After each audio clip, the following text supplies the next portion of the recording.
সিলেটকে হারিয়ে জয়ের হ্যাটট্রিক চিটাগং কিংসের। সিলেট পর্বে ভাগ্যকুলো ছিল স্বাগতিক ফ্যান্টাজির। হারের বৃত্ত ভেঙে টানা 2 জয়ে ঘুরে দাঁড়ানোর আওয়াজ ছিল সিলেট স্ট্রাইকার্সের।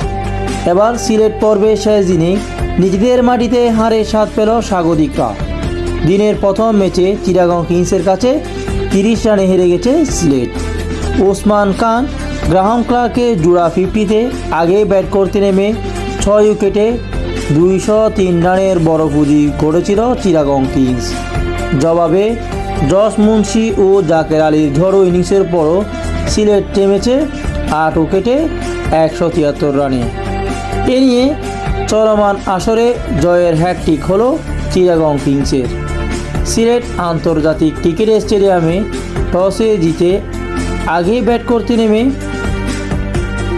ব্যাটিংয়ে শুরুটা খারাপ হয়নি চট্টলার ফ্যাজরিডির। উদ্বোধনী ঝুড়িতে ওসমান খান ও পারভেজ ইমন তুলেছিল 32 রান, যদিও ইনিংস বল করতে পারেনি ইমন। আসন্ন চ্যাম্পিয়ন ট্রফির স্কোয়াডে জায়গা পাওয়া এই তরুণ 10 বলে 7 রান করে সাজঘরে ফিরেছেন। উদ্বোধনী জুটি ভাঙার পর রাহম কাককে নিয়ে দারুণভাবে এগিয়ে নেন ওসমান। দুজনে বোলারদের পরীক্ষায় ফেলেছেন। ব্যক্তিগত ফিটটি অবশ্যই বেশিক্ষণ টিকতে দেননি পাকিস্তানি ব্যাটার ওসমান। 35 বলে 53 রানে আউট হন তিনি। অন্য প্রান্তে তখনও সরজ ব্যাট চালিয়ে যাচ্ছেন ক্লার্ক। তুলে নেন ইনিংসের দ্বিতীয় 50। 33 বলে 60 রানের ঝলমলে এক ইনিংস খেলেছেন এবং ফিরেছেন সাজঘরে। ওসমান ক্লার্ক কল্যাণের ভালো বীর গড়ে দেওয়ার পর মাঝেই অধিনায়ক মিঠু ও শেষ দিকে ঝড় তুলেছেন হায়দার আলী। 18 বলে 42 রানের ক্যামিও ইনিংস খেলে অপরাজিত ছিলেন তিনি। 20 ওভার শেষে 6 উইকেটে হারিয়ে 203 রানের থামে চিটাগং কিংস। সিলেটের হয়ে সর্বোচ্চ 2টি উইকেট শিকার করেন তানজিম সাকিব। 204 রানে বড় টার্গেট খেলতে নেমে শুরুতে ধাক্কা খায় সিলেট। প্রথম ওভারে গোল্ডেন ডাক মেরেছেন ওপেনার ফ্লোর স্টাইলিং। 3-এ নামা জাকির হোসেন উইকেটকে তৃতীয় হলেও ইনিংস বড় করতে পারেননি তিনি। ফিরেছেন 19 বলে 25 রান করে।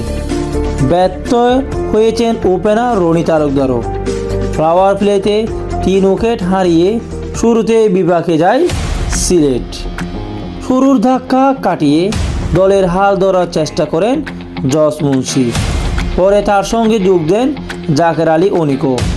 টপ অর্ডার ব্যাটারদের ব্যর্থতার মিছিলে গুরুত্বপূর্ণ 50 হাঁকান মুন্সি। যদিও 37 বলে 52 রানের ইনিংস খেলে ফিরে গেছেন তিনিও।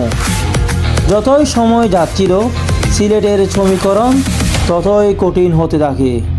শেষ দিকে জাকের আলী রীতিমতো বোলারদের উপর তুফান বইয়ে দিয়েছেন। 23 বলে 47 রানের ঝড়ো ইনিংস খেলেছেন তরুণ এই ব্যাটার। শেষ পর্যন্ত 30 রানে জয় নিয়ে ফিরেছে চট্টগ্রাম কিংস। দলটির হয়ে সর্বোচ্চ 3 উইকেট শিকার করেন মোহাম্মদ ওয়াসিম।